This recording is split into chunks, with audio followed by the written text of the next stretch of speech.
muchas gracias a todos por venir a la charla, otra más de ciencia de acogida, como todos los jueves.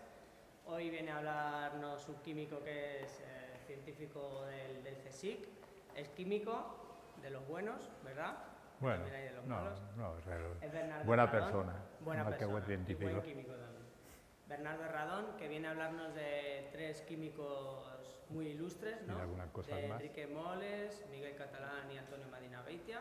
Sí. Tres grandes científicos cuyas vidas fueron truncadas tanto por la guerra civil como por el franquismo, pero bueno, eso nos lo va a contar él ahora. Bueno, muchas gracias Voy a por contar. venir. Bueno, buenas tardes a todos, muchas gracias por asistir. Como ha dicho Quique, voy a centrarme en hablar de estos tres personajes, pero no solo de ellos, quizá luego al final, cuando veamos la charla terminada, pues a lo mejor lo mismo es de lo que menos hablo, ¿no? Porque yo tengo la costumbre de enrollarme mucho y si me enrollo con diapositivas, que si eso digamos que te hace llevar una especie de guión, pues aún más me voy a enrollar posiblemente o me queden detalles cuando no tengo diapositivas, ¿no? La verdad que sí, el título que yo me parece que le di aquí, que fue el nombre de los tres científicos, de los tres químicos, y me parece que puse algo así como tres carreras frustradas, ¿no? O truncadas. La verdad que cuando estaba yo preparando esta charla y después de leer sobre estos científicos y sobre esa época, o releer, porque ya creo que ya conocía un poco su vida y su obra, me acordé del comienzo de Ana Karenina. No sé si lo habéis leído, pero yo creo que el comienzo de Ana Karenina es, junto quizás El Quijote y Cien años de soledad, los tres comienzos, las tres novelas cuyos comienzos son más conocidos, ¿no? Bueno, más o menos, como esto está escrito en ruso y cada uno luego lo traduce a su manera, Ana Karenina empieza diciendo algo así como que en la felicidad todas las familias se parecen, que en la desgracia cada una lo es a su manera. Y efectivamente el caso de Moles, Medina Beitia y Catalán, cada uno fueron infelices en el sentido de carreras científicas frustradas, cada uno a su manera, y es lo que luego contaré. La verdad que veis que esta camiseta que traigo no es la primera que he cogido de mi amplio vestuario, ¿no? He traído esta camiseta porque llevo un mensaje. Y España no es un país para la ciencia. Debería serlo por nuestra situación, por nuestro poderío económico, por nuestro poderío social, por nuestra situación geopolítica, pero no es un país para la ciencia. Y España no es un país para la ciencia, y esto viene casi, pues bueno, casi no, viene desde la época en la que en Europa, que era como decir el mundo, pues estaba creando la revolución científica. Vamos a poner el origen, el libro de Copérnico en 1543, pero bueno, la revolución científica realmente hay tres nombres o cuatro nombres principales para destacar: Galileo, Kepler, Descartes y Newton. Y mientras en esos países, Italia, Francia, Holanda, aunque ninguno es holandés, sí que es verdad que Holanda tuvo un papel importante, se estaba pensando en ciencia y se estaba creando un espíritu crítico, que es lo que tiene la ciencia. En España estábamos quemando herejes o haciendo tallas de vírgenes sufriendo, ¿no? Entonces, claro, lo dijo ya Ramón y Cajal hace más de un siglo, ¿no? Al carro de la cultura española le falta el eje, no sé si me acuerdo si dijo eje o rueda de la ciencia. Y es verdad, en España nunca se ha cultivado la ciencia. Y de hecho, ya digo que desde la época en la que lo que llamamos ciencia hoy en día, en aquella época filosofía natural, siglo XVI, el mundo empezaba a despegar, España estaba totalmente atascada. Y ha habido tres momentos en la historia de España en los que parecía que esa brecha que nos separaba de lo que llamamos hoy en día rimbombantemente los países de nuestro entorno, los países avanzados, parecía que esa distancia estaba disminuyendo. Una de ellas, cronológicamente, pero empezando por detrás, es la época actual.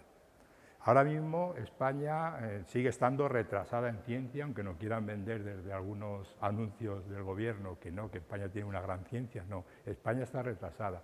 España tuvo la oportunidad, con el primer gobierno de Zapatero, con el primero, no con el segundo, de empezar a reducir esa brecha, cuando en el año 2004-2005 se empieza a invertir seriamente en ciencia, con cierta cabeza también, porque no es solamente cuestión de dinero, sino también con planes, porque la ciencia es una actividad especialmente para los jóvenes, y entonces cuando en ese momento se hacen ya unos planes donde yo creo que hay gente joven que piensa que va a tener una carrera como científico, pues resulta que con esta época de crisis pues se nos frustra, porque sabéis que este gobierno en los últimos 8 años, pues la ciencia le ha interesado bastante poco. Y esa es una oportunidad perdida para acercarnos a los países de nuestro entorno, o a los países poderosos en ciencia.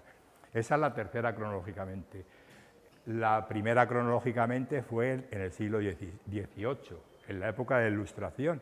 La ciencia española estaba progresando muy rápidamente. En España, en el siglo XVIII, había, digamos, proyectos de grandes científicos que podían crear una escuela.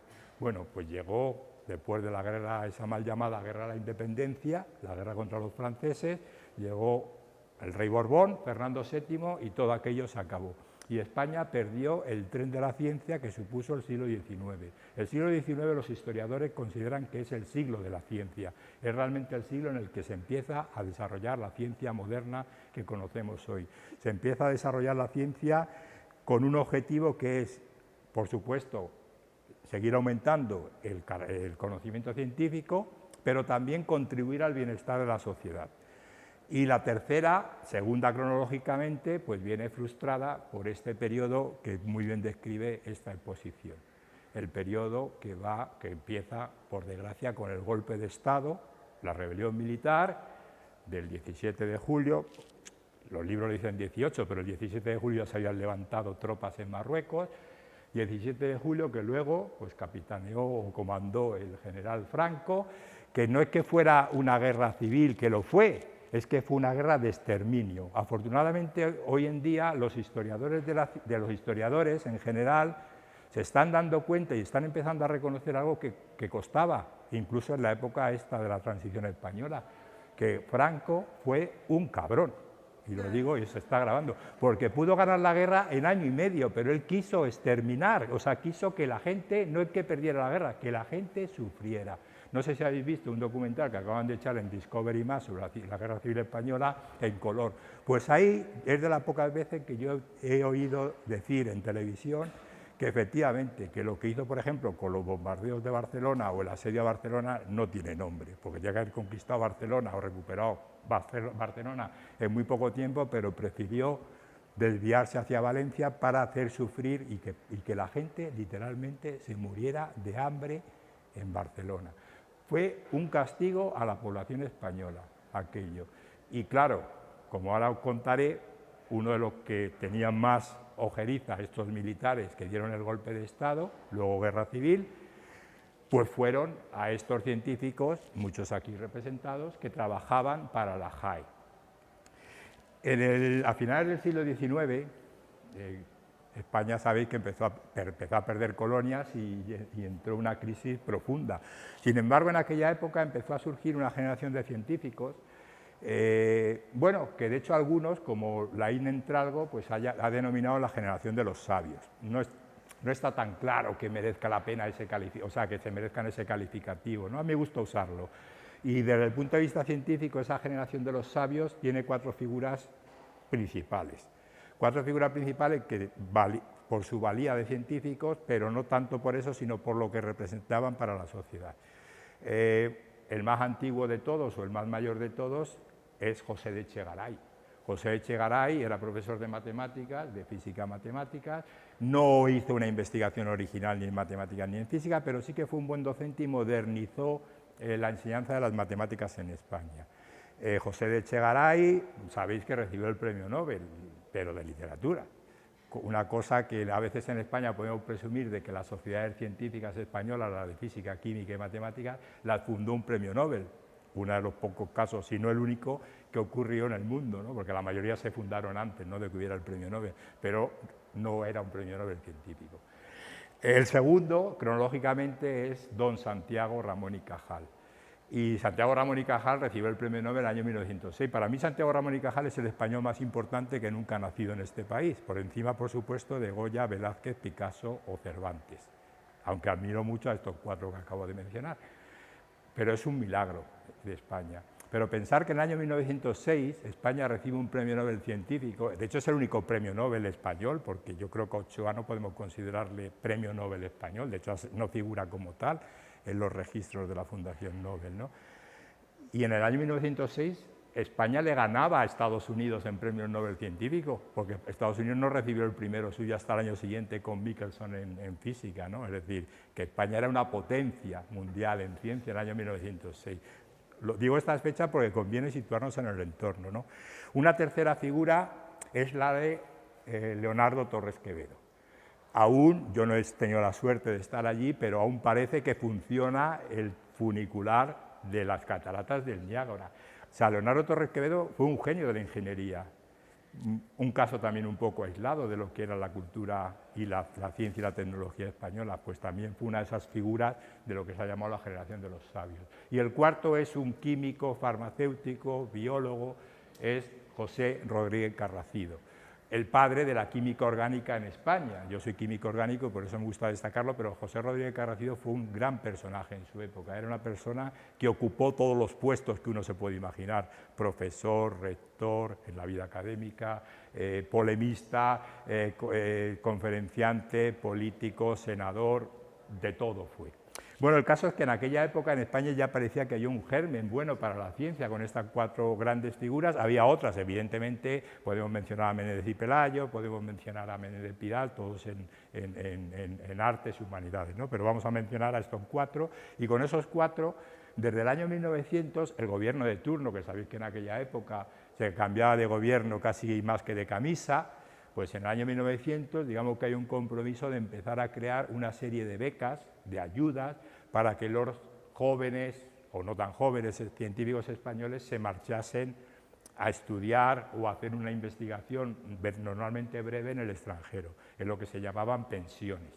Y como vieron que se estaba empezando a dar muchas de estas pensiones y que realmente muchos de ellos no servían, no aprovechábamos su paso por el extranjero. ¿Suena de algo a una situación actual? Porque es lo que está pasando ahora mismo en España. Hemos mandado a mucha gente fuera, muy bien formada, y en cambio no somos capaces de retornarlo. Pero en el año 1907, con un gobierno liberal y con Amalio Gimeno de ministro de Instrucción Pública, se piensa que deberíamos retornar a esos jóvenes y deberíamos crear una institución que sea capaz de acogerlos. Y así, en enero de 1907, se funda oficialmente la Junta para la Ampliación de Estudios, la JAE, que en esta exposición veis que se nombra muchísimas veces. La JAE es el antecesor de lo que hoy es mi institución, que es el CSIC.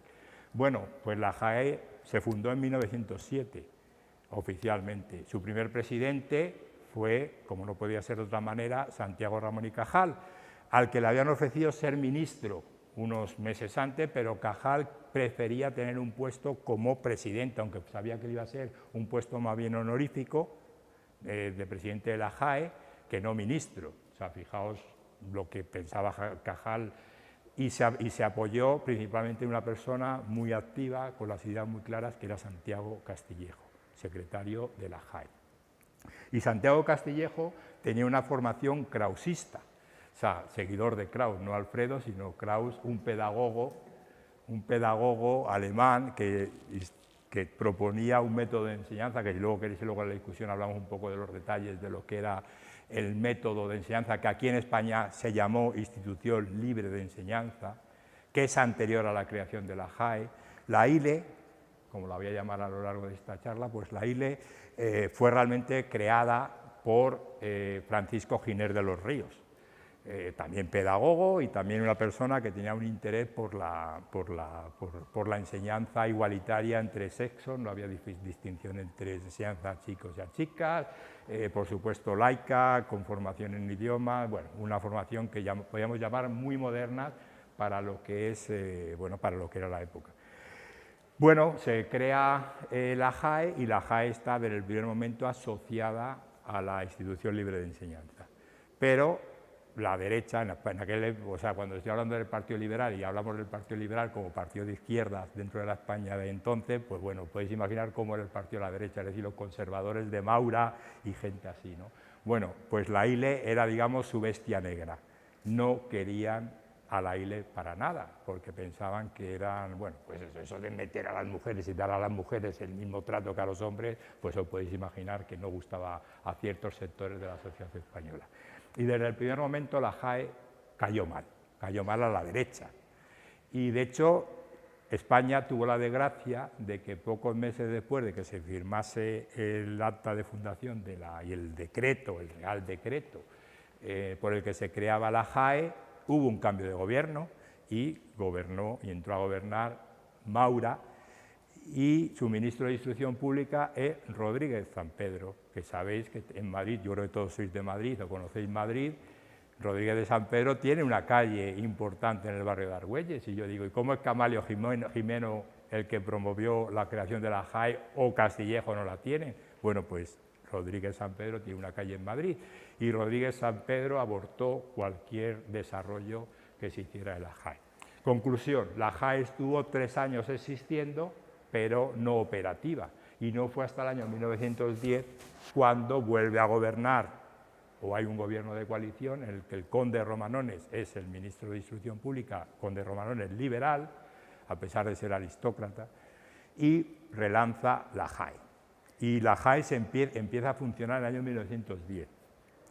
¿Y dónde empieza a funcionar? Pues empieza a funcionar en el mismo sitio donde está ahora mismo el CSIC, que entonces eran afueras y muy afueras de Madrid. Yo creo que todos conocéis la zona de la Plaza de San Juan de la Cruz, pues ahí estaba el hipódromo de Madrid, y esa zona se llama, por eso se llama esa zona Los Altos del Hipódromo, porque la cuesta que veis, si miráis desde la calle Río Rosas hacia el Museo de Ciencias, pues eso es una cuesta y esos son los altos del hipódromo. Ahí ya había un edificio, que era el Palacio de las Artes y la Industria, donde se establecieron los laboratorios, algunos laboratorios, y se crearon 2 edificios nuevos, que hoy son el edificio transatlántico y la propia residencia de estudiantes de la calle Pinar en Madrid, que pertenecen al CSIC, y ahí se crearon uno de las residencias, donde estuvieron entre la gente más famosa, pues Lorca, por ejemplo, ¿no? Y el otro, el edificio transatlántico, donde también había laboratorios. Y fue Juan Ramón Jiménez, creo que fue Juan Ramón Jiménez el que llamó aquello la colina de los Chopos. Por eso a veces, si leéis sobre esa época, podéis encontrar los altos del hipódromo, la colina de los Chopos e incluso la Cruz del Rayo, porque eso se llamaba el barrio de la Cruz del Rayo, ¿no? Bueno, pues ahí se empieza a funcionar, y en el año 1910 se crea el Instituto Nacional de Ciencias Físicas y Naturales, cuyo presidente es Santiago Ramón y Cajal y cuyo secretario es Blas Cabrera, que tenéis aquí. Y se estructura esto en varias áreas, una de ellas, como Blas Cabrera era un experto en magnetismo, pues ya había sido pensionado de la JAE en su momento, pues se crea una sección que es magnetismo, dirigida por él. Se crea otra de electroquímica con Guzmán, una de cristalografía con Julio Palacios, y se crea una de química que tenía 2 secciones, una de química orgánica y una de química general. La de química general era Ranedo, la de química orgánica no se hacía en los altos del hipódromo, sino que se trabajaba en la Facultad de Farmacia con Rodríguez Carracido, al que ya he mencionado, y José Casares Gil, los 2 catedráticos de química orgánica en la Facultad de Farmacia. En aquella época, farmacia siempre tenía mucha más preponderancia que químicas o que ciencias, porque no existía química como tal, era ciencias para hacer investigación. Bueno, el caso es que la JAE empieza a funcionar, y empieza a funcionar muy bien, muy bien. O sea, la producción científica de la JAE para aquella época fue espectacular, y de hecho algunos científicos, porque trabajaban en la JAE, digamos, como ayudantes de cátedra. En aquella época solo había 2 categorías, ayudante de cátedra y catedrático. La JAE empieza, como digo, a funcionar muy bien, y algunos científicos que eran ayudantes de cátedra y luego consiguieron cátedra en otro sitio, cuando se marcharon de Madrid, cuando se marcharon de la JAE, pues su producción científica disminuyó notablemente. Claro, y esto encima a la gente de la derecha les seguía causando bastante miedo, porque era una institución muy liberal, muy abierta, seguía estando muy unida al instituto, a la ILE, al Institución de Libre Enseñanza, que además habían creado un instituto propio, un instituto de enseñanza secundaria propio, el llamado Instituto Escuela, que en principio ocupó una sede en la calle Miguel Ángel en Madrid, donde aún sigue estando el antiguo edificio, el Miguel Ángel número 8, pero luego se trasladaron a un edificio nuevo que pagó la JAE, que es actualmente el edificio que ocupa el Ramiro de Maeztu, que algunos también conoceréis. Y seguía la JAE dando sus becas y daba becas a los científicos, daba becas a los jóvenes, o pensiones la llamaban entonces, y la JAE hizo una cosa muy importante, que dio pensiones a los profesores de educación secundaria, con lo que nos encontramos a un caso como el de Miguel Catalán, que primero fue catedrático de instituto de secundaria, consiguió una beca o una pensión de la JAE, se marchó a estudiar con gente muy importante, a investigar más que a estudiar, es decir, que los profesores de secundaria en España tenían una formación envidiable, de las mejores que uno podía conseguir en el mundo, porque a lo mejor estaban trabajando, como así ocurrió en algún caso, con premios Nobel, como algún colaborador, Andrés de León, que también se le menciona en algún sitio en la exposición, colaborador de Marina Betia, que era también profesor de instituto, pero que investigó, por ejemplo, con Robert Robinson, premio Nobel de Química. El caso es que la cosa iba tan bien, que la Fundación Rockefeller, a través de su International Education Board, el Consejo de Educación Internacional, decidió financiar un proyecto para crear un instituto para investigar en física y química, un instituto de la JAE, que, bueno, se firmó el acuerdo, fueron $400.000, $400.000 de la época era muchísimo dinero. Lo único que pedía la Fundación Rockefeller, ellos financiaban la financiación del edificio y la puesta en marcha del edificio, lo único que pedían era que el gobierno de España se comprometiese a sustentar esa investigación que se iba a hacer allí y, por supuesto, que comprase los terrenos. Por eso, en ese momento, la JAE, o el Ministerio de Instrucción Pública del que dependía, compró casi todo el barrio, lo que hoy es la colonia del Viso, que en aquella época se llamaba la Cruz del Rayo, ¿no? Era, ya digo, afueras de Madrid, hoy en día es la zona distinguida del centro de Madrid, ¿no? Y eso se firma en el año 1926, gobernando el general Primo de Rivera, un dictador, pero bueno, que se dejó asesorar. Es verdad que yo creo que el nombre de Cajal pesaba mucho y estar Cajal ahí, pues, aunque no dijera nada, yo estoy seguro que Cajal no decía grandes cosas, pero estaba ahí, ¿no? Y luego tenía detrás a una persona muy organizada, con una capacidad de trabajo espectacular, como fue José Castillejo. Y luego más gente, pero bueno, como Blas Cabrera, como Ignacio Bolívar, etcétera, que también está por aquí, Ignacio Bolívar. Ahí. Bueno, pues toda esa gente hizo que España empezase a reducir la brecha que tenía con los países más avanzados del mundo. Y de hecho, casi todos los pensionados que se iban fuera dejaban un sabor de boca buenísimo donde se iban, como luego pasó cuando estalló la guerra civil y ya empezó el exilio, que muchos de los científicos españoles recibieron invitaciones, pero no para ir a trabajar a un laboratorio de tercera categoría, algunos recibieron invitaciones para ir a trabajar a Harvard, ¿no? Algunos, o sea que no es que España estuviese a un nivel muy bajo. Bueno, el caso es que en el año 1931 se inaugura febrero del año 1932, se inaugura ya con la República, pero ya, o sea, las negociaciones se llevó a cabo en la época, ya digo, de Primo de Rivera, las primeras, y el 6 de febrero de 1932 se inaugura el Instituto Nacional, bueno, se inaugura el edificio Rockefeller, que se llama así popularmente, aunque no era su nombre oficial, y se remodela la JAE, y se crea el Instituto Nacional de Física y Química, porque lo que existía antes, ya he dicho que era el Instituto Nacional de Ciencias Físicas y Naturales, y donde trabajaba Blas Cabrera y su gente se llamaba Laboratorio de Investigaciones Físicas. Se reestructura y ya desde hace unos años, gracias al programa de pensiones, Blas Cabrera había sido capaz de rodearse de gente joven y muy capacitada. Se crearon, yo creo que fueron 5 secciones, 3 de ellas las dirigía la gente a la que voy a hablar a continuación. La de Química Física la dirigía Enrique Moles, que era un poco el vicedirector de ese organismo.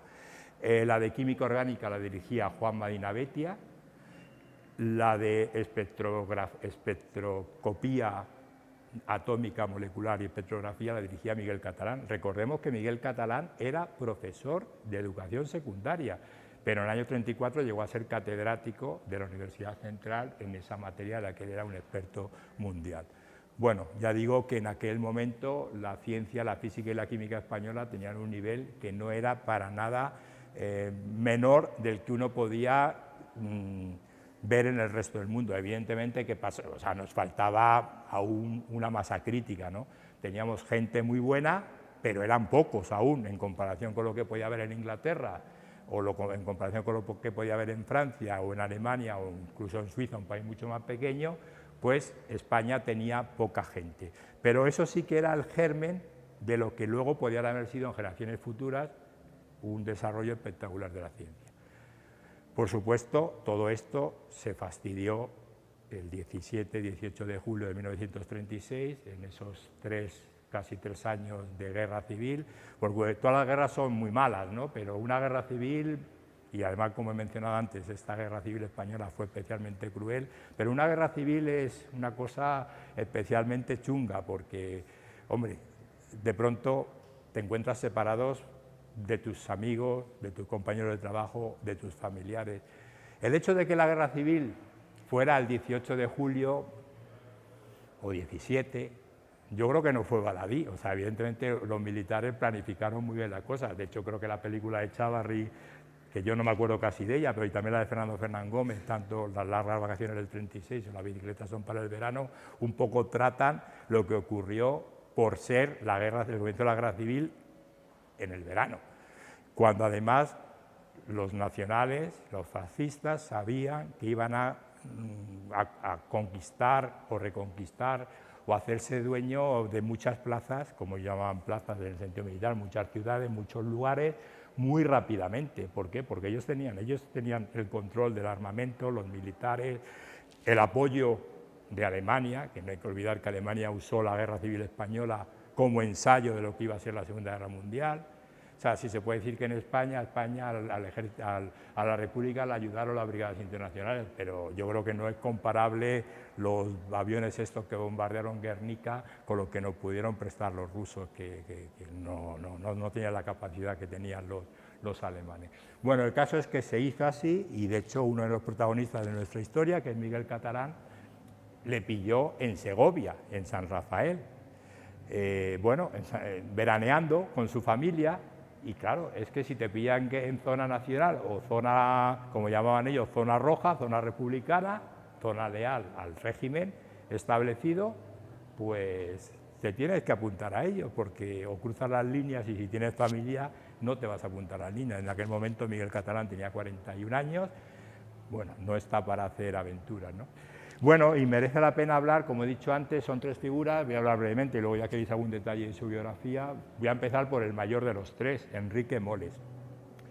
Yo no sé si Enrique Moles hubiese sido merecedor de un premio Nobel si hubiese podido seguir investigando, ¿no? Yo creo que categoría para ello tenía. Enrique Moles era una referencia. ¿Dónde está? Está por ahí. Ah, sí, claro, si es que lo habéis hecho como muy abstracto y antes no lo encontré, digo, ¿dónde está Enrique Moles? Los otros los he localizado. Bueno, Enrique Moles, o sea, no se publicaba un peso atómico, o sea, un peso molecular, y a partir del peso molecular, entonces se llamaban pesos, hoy vamos a ser más serios, vamos a llamarles masas atómicas, masas moleculares, ¿no? No se publicaba una masa molecular y una masa atómica, o no se ratificaba por la IUPAC, la Unión Internacional de Química Pura y Aplicada, si el grupo de Enrique Moles no daba el visto bueno. Porque estamos hablando de una época en la que aún no nos creemos, algunos científicos no se creen que existe el electrón, cosa que no es tampoco baladí, ¿no? Bueno, ha habido aún gente de muchos años después que no se lo creía, ¿no? Si existían o no existían los átomos. Bueno, porque se pensaban que eran simplemente entelequías filosóficas y no reales, ¿no? Bueno, el caso es que Enrique Moles nació en Barcelona en 1893, creo recordar, sí, 1883. Enrique Moles, ya digo que fue un científico de referencia, se licenció y doctoró en farmacia, porque ya digo que en farmacia era entonces una carrera donde uno, si quería hacer investigación, iba a farmacia, pero ya con una tesis en química, una química un poco rara, fea y tal, pero bueno, entonces, ¿qué hizo Moles? Enseguida pidió una pensión de la JAE, se puso en contacto con Blas Cabrera lo identificó como un gran talento con mucho futuro y le apoyó y le mandó a trabajar con Weiss a la ETH de Zúrich, pero ahí estuvo muy poco tiempo porque decidió marcharse con el químico físico más importante de su época, premio Nobel Wilhelm Ostwald. Ostwald recibió el premio Nobel, creo que fue, creo recordar, 1809. Bueno, pues justamente en aquella época Enrique Moles estaba trabajando con Ostwald. Y ahí, ya que estaba allí, pues hizo una tesis en química en Leipzig, en la Universidad de Leipzig, donde estaba Ostwald, y bueno, la leyó en 1911, volvió a España en 1912, luego volvió a hacer estancias con Guye en Ginebra. Bueno, tuvo una carrera, ya digo, brillante, muy brillante, publicó muchísimo para la época. Posiblemente publicó más de 300 artículos, incluso algunos los publicó desde la cárcel, que tiene muchísimo mérito. Y si hay que calificar de una palabra, con una sola palabra a Moles, hay que calificarle de patriota, independientemente del color político. Él era evidentemente un republicano, era una persona, hoy podemos considerarla de izquierdas, pero él era una persona que quería el bien de España. Él, como digo, nació en Gracia, hoy barrio de Gracia, en aquella época era un pueblo de la provincia de Barcelona, pero él nunca se sintió el localismo catalán que podía haber sentido, no, él era un ciudadano español y por España hizo muchísimas cosas. Ya digo que fue una referencia mundial. ¿Qué ocurre entonces cuando en el año 1936 estalla la guerra?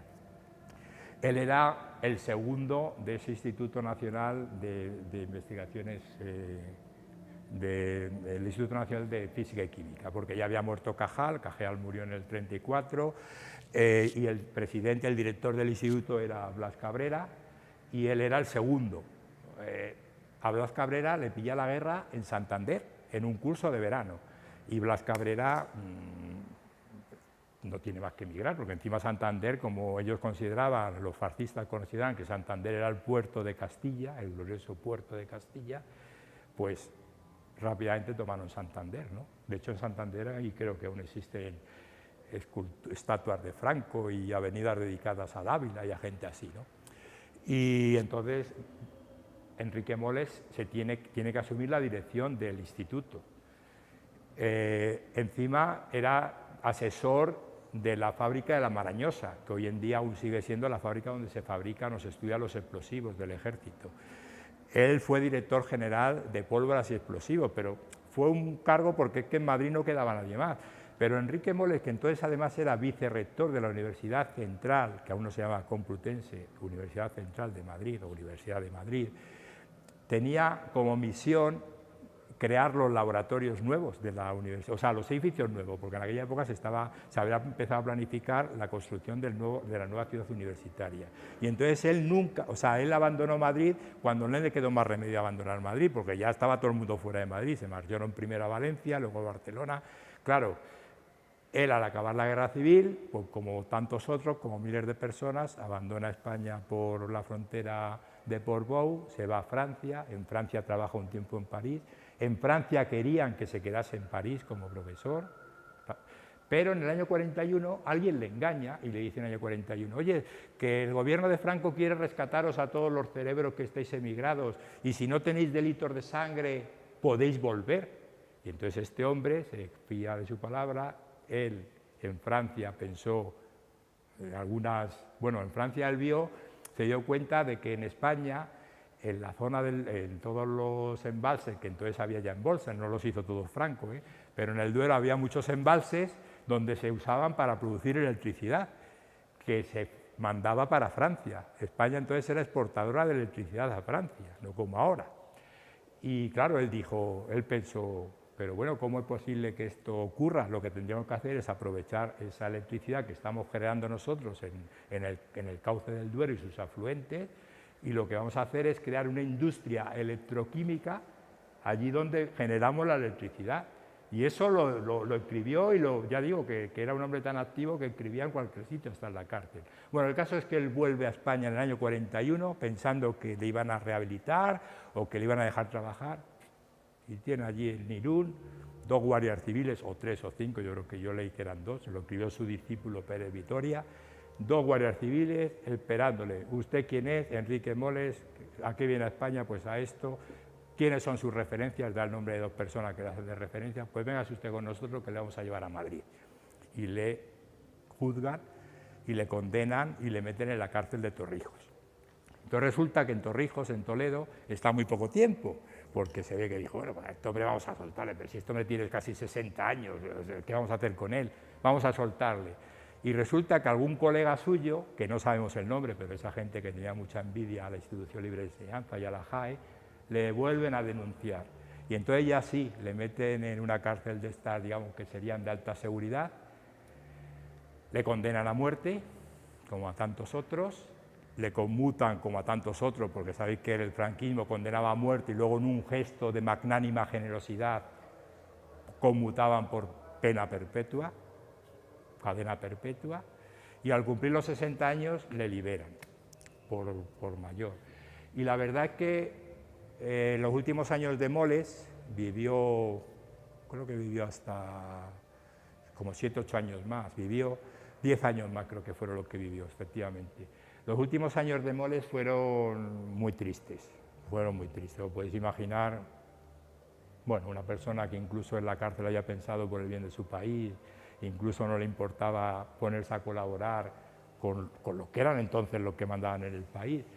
Y si no llega a ser por una persona que yo creo que está muy poco conocida en España, pero que habría que hacerle muchos homenajes, que es Faustino Cordón, fundador del Instituto Ibis, que yo conocí la vida de obra de Faustino Cordón, porque yo soy hijo de chatarrero y allí en los años 60 y 70 teníamos ratas en la chatarrería y entonces usábamos el raticida Ibis, que era con lo que se ganaba la vida Faustino Cordón. Pues Faustino Cordón fue capaz de apoyar a muchos, digamos, represaliados del franquismo en aquellos años difíciles, 50, 60. Bueno, pues esa fue la triste historia de Enrique Moles. El segundo cronológicamente es Antonio Madinabetia. A ver un poco más deprisa. Antonio Madinabetia es químico orgánico, era químico orgánico, había nacido en Madrid, era hijo de una persona muy influyente y reconocida en su época, un médico de mucho prestigio, Juan Madinabetia, que bueno, que llegó a ser, pues es una referencia de finales del siglo XIX en España. Y bueno, Antonio Madinabetia desde el primer momento se formó dentro de las ideas de la Institución Libre de Enseñanza. Estudió en el Cardenal Cisneros, pero en el Cardenal Cisneros también intentaba seguir la pedagogía de Giner de los Ríos. Madinabetia fue en cierto modo un genio, porque realmente muy joven, pero que muy joven, ya empezó a destacar en química orgánica. Él también hizo farmacia, como por las mismas razones que hizo Madinabetia, pero rápidamente también hizo químicas y se licenció en las dos y se marchó a la ETH de Zúrich, se marchó a la ETH a estudiar química orgánica farmacéutica, es decir, su familia, bueno, pues se pudo permitir mandarle a la ETH de Zúrich y allí él se licenció y empezó a trabajar con Richard Bilstetter, que, bueno, aunque no sean químicos orgánicos, pues no sonará de nombre, pero os tengo que decir que Richard Bilstetter ha sido uno de los más grandes químicos orgánicos que nunca han existido. Premio Nobel en el año 1915, creo que fue, la época también que coincidió allí con Madinabetia, que yo creo que está por aquí, visto antes de partir allí. Y Bilstetter le tenía muchísimo aprecio, tanto aprecio le tenía que, bueno, que siempre mantuvieron una cordial correspondencia. Lo que pasa, y Bilstetter fue uno de los primeros represaliados por el nazismo, porque luego, o sea, Bilstetter estaba en la ETH de Zúrich, un sitio donde se podía vivir, pero luego se le ocurrió marcharse a Berlín, y ya cuando llegó a Berlín empezó a sufrir acoso por parte de los nazis, y el hombre al final, sus últimos años, fueron también muy, muy tristes. Pero siempre mantuvo un gran aprecio por Antonio Madinabetia, y siempre, bueno, mantenieron mucho, o sea, se apoyaron mutuamente, más Bilstetter a Madinabetia y a sus discípulos. Tengo que decir, bueno, luego hablaré un poco de los discípulos de todos ellos, o ya cuando queréis en la discusión. Y si yo tengo que destacar una cosa sola, yo de hecho me empecé a interesar por este tema de la ciencia en la JAE, cuando yo fui director del Instituto de Química Orgánica General, y me di cuenta, y me pilló el año 2010, y se cumplía el centenario del comienzo de la química orgánica en España o en el CSIC. Y claro, digo, esto va a pasar desapercibido. Entonces yo me puse a escribir una historia que al final luego nunca publiqué, lo he presentado el otro día lo presenté en una comunicación en un congreso de historia de la ciencia. Y yo, lo que me llamó la atención de Maina Betia es su enorme generosidad. O sea, todos los que han trabajado con él han hablado de don Antonio. Bueno, en aquella época no se hablaba del doctor ni el profesor Maina Betia, se hablaba de don Antonio, don Blas, don Enrique, don Santiago, todos eran don, y eso era lo más que uno podía aspirar en aquel momento, ¿no? Y Antonio Maina Betia era una persona muy generosa. Él apoyaba a sus discípulos, le daba todas las facilidades para investigar, estaba ahí para todo lo que hiciera falta a nivel científico, pero a la hora de publicar, públicalo tú solo. Fijaros qué generosidad. Ya no le importó mucho eso. Maina Betia creó una gran escuela de química orgánica. Las dos figuras más importantes son Ignacio Rivas, que se le cita por allí, porque Ignacio Rivas no emigró, no se exilió, y Francisco Giral. Francisco Giral ha sido una figura importantísima, hijo de don José Giral. José Giral ha sido una figura muy importante en química, pero también ha trascendido la política por sus cargos. El último presidente, de hecho, el último presidente de gobierno de la República Española, ya en el exilio, y Francisco es su hijo, y ha sido un poco el albacea, aunque también ha hecho una investigación importante en química, ha sido el albacea de un poco de toda la gente que ha estado exiliada, especialmente en México. He traído un libro, sí, Ciencia en el exilio, que escribió Francisco Giral, y ellos son los dos discípulos suyos más representativos. Yo quiero, como químico orgánico del CSIC, mencionar una cosa. Uno de los discípulos de Maina Betia fue Ignacio Rivas. Ignacio Rivas fue catedrático, primero en Salamanca, luego un tiempo muy corto en Valencia, y luego ya por fin se estableció en Santiago de Compostela. En Santiago de Compostela creó una gran escuela de química de productos naturales.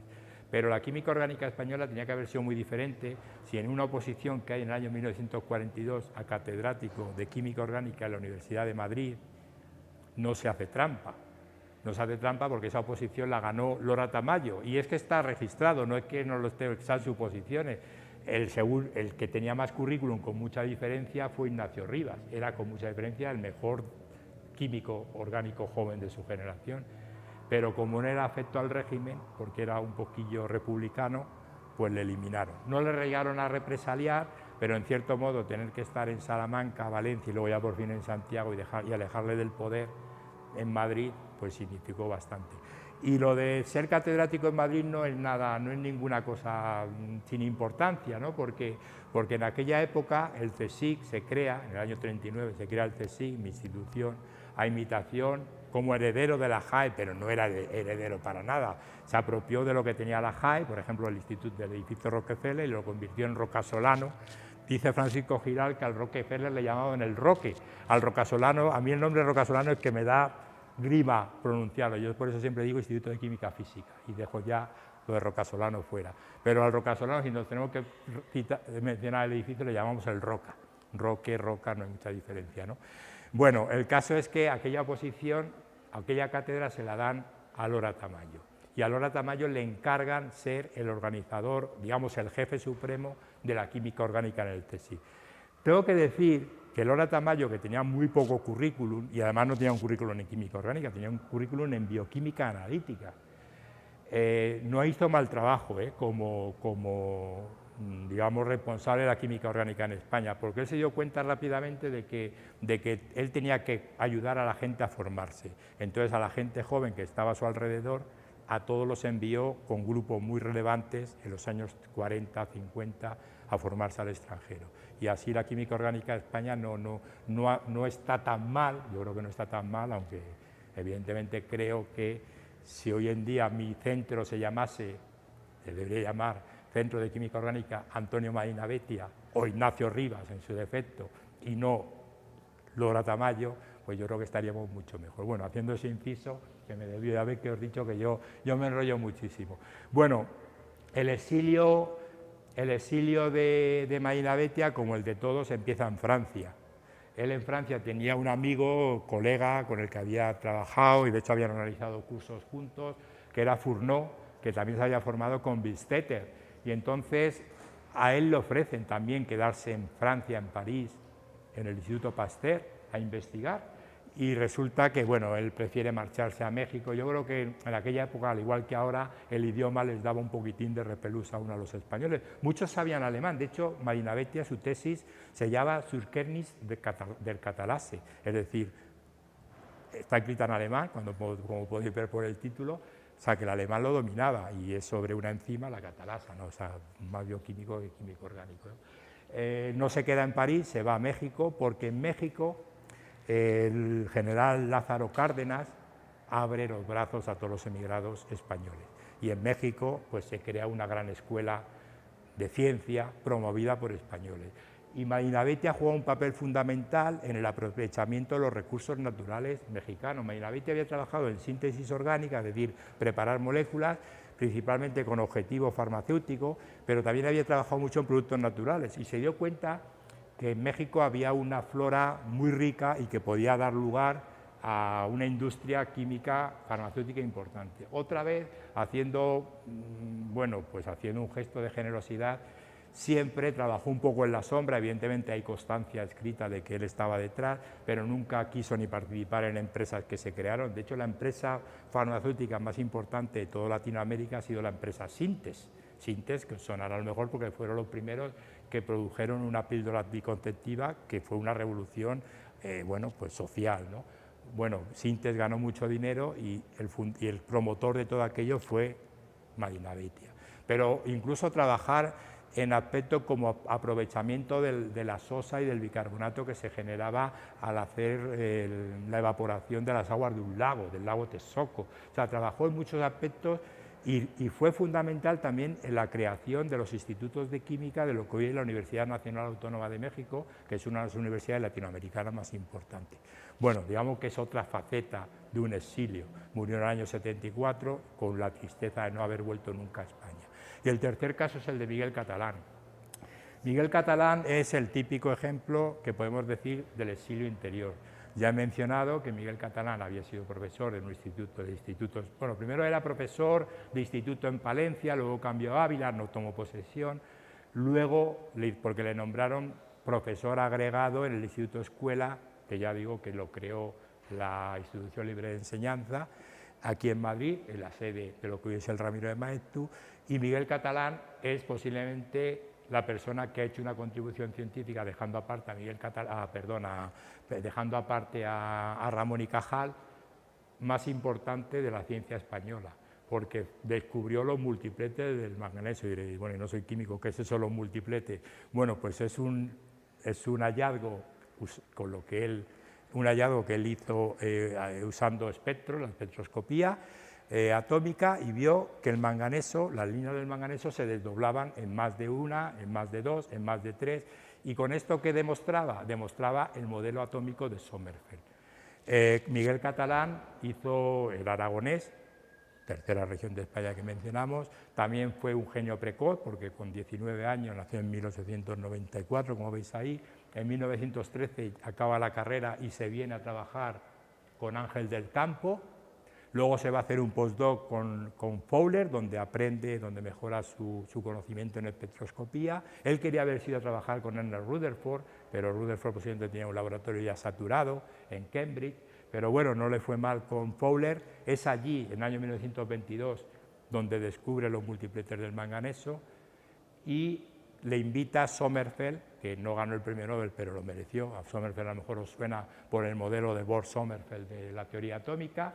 Y entonces a Miguel Catalán le invita a estar en Múnich para que fuera a formar a los discípulos, a los colaboradores de Sommerfeld. Bueno, yo creo que eso demuestra también la grandeza científica de este hombre. Él estaba casado con Jimena Menéndez Pidal, o sea, hija de don Ramón Menéndez Pidal, por lo tanto una figura muy importante de la cultura española de aquella época. Y la guerra civil le pilla a la familia Pidal, Menéndez Pidal, y a la familia Catalán les pilla veraneando en San Rafael, en Segovia. Y claro, te pilla en una zona donde rápidamente los nacionales han tomado el mando y ¿qué haces? Bueno, pues aguantas lo que puedes.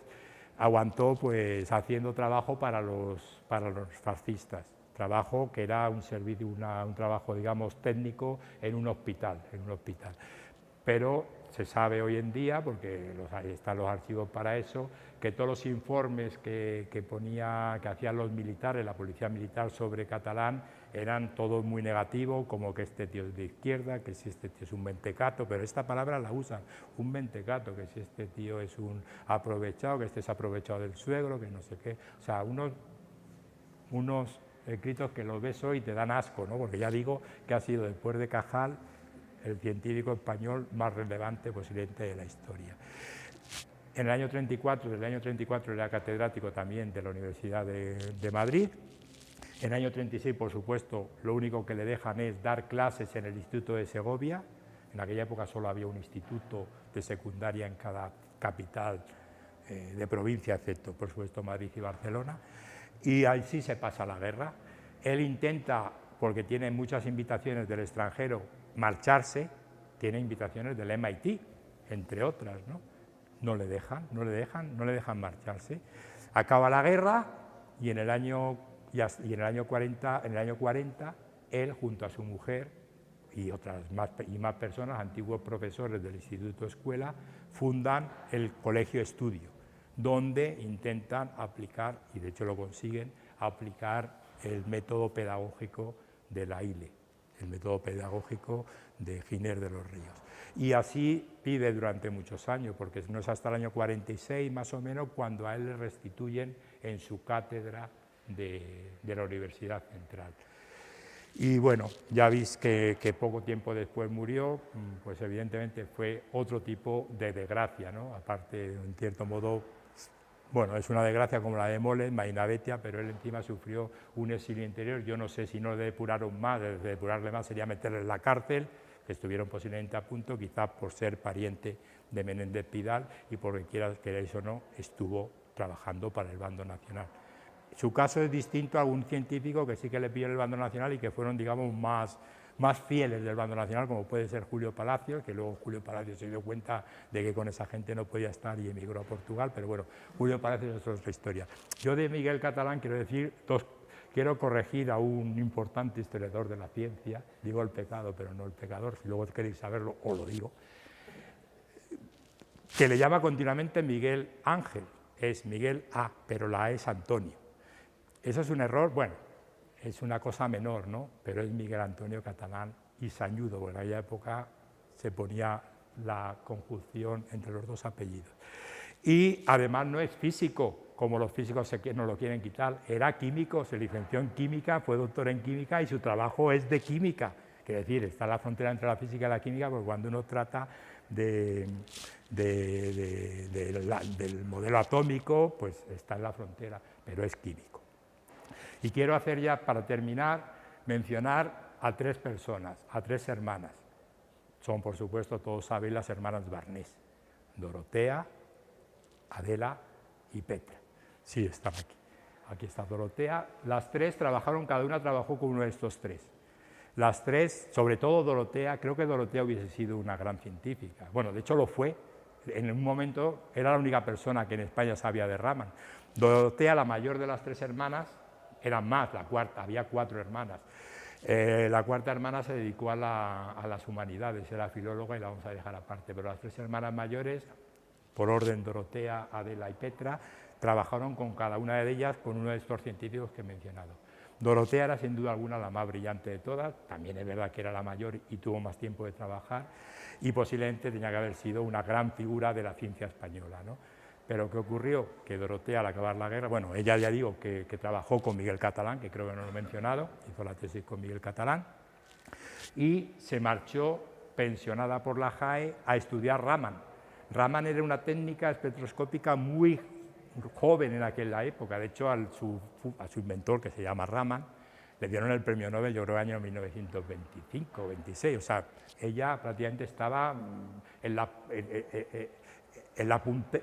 punta de la ciencia mundial, ¿no? Vino a España, trabajó con Catalán, en Raman, pero apenas pudo trabajar porque rápidamente estalla la guerra civil. Ella emigra con su marido, yo creo que era una persona que tenía ciertos contactos y no les depuran. pero claro, ella abandona cualquier iniciativa científica. Una mujer se va a dedicar a la ciencia en España en los años 40, pero qué locura es esta. La segunda es Adela, que trabajó con Enrique Moles, que como no le veo ahí, como tan raro, con Enrique Moles. Enrique Moles, antes lo iba a mencionar, dije, lo dejo para ahora. Enrique Moles fue una persona que tuvo muchas mujeres colaboradoras, muchísimas. O sea, cuando en España se dice que no había mujeres en ciencia en aquella época, no es verdad. En aquella época se creó por iniciativa de Mary Foster, una filántropa americana, se creó lo que se llamaba residencia de señoritas, que aún existe en la calle, lo que conozcáis la zona del campus central de Serrano, donde está ahora mismo la guardería, ¿no? La señorita Foster, o sea, la residencia Foster de señoritas, ahí se hace investigación, pero es que en las facultades de farmacia, porque ya creo que he dicho antes que la química orgánica se investigaba en farmacia, en el campus no, en la calle San Bernardo, pues había muchas mujeres y especialmente Moles tuvo muchas mujeres colaboradoras. Una de ellas fue Adela, que llegó a tener el doctorado y también pudo haber hecho una carrera brillante, porque ya digo que Moles trabajaba en un tema también puntero en su época. Y la tercera de las hermanas era Petra. Petra no pudo terminar la tesis porque estaba a punto de leerla y estalló la guerra y tuvo que marcharse, y se emigró primero, como todos, a Francia, luego para México, se casó con Francisco Giral y, bueno, pues fue la feliz esposa en México. Yo creo que feliz no, porque yo creo que cuando uno lee el libro de Giral o alguna cosa que escribió sobre la ciencia en el exilio, qué época tan triste, ¿no? Y bueno, ¿y por qué las hermanas Barnés destacaron tanto? Pues porque su padre, que era una persona también muy destacada en el final del siglo XIX, dijo: yo lo que quiero es que mis hijas estudien y que mis hijos encuentren esposa. Una esposa, por supuesto, que haya estudiado. Bueno, muchas gracias a todos por vuestra atención.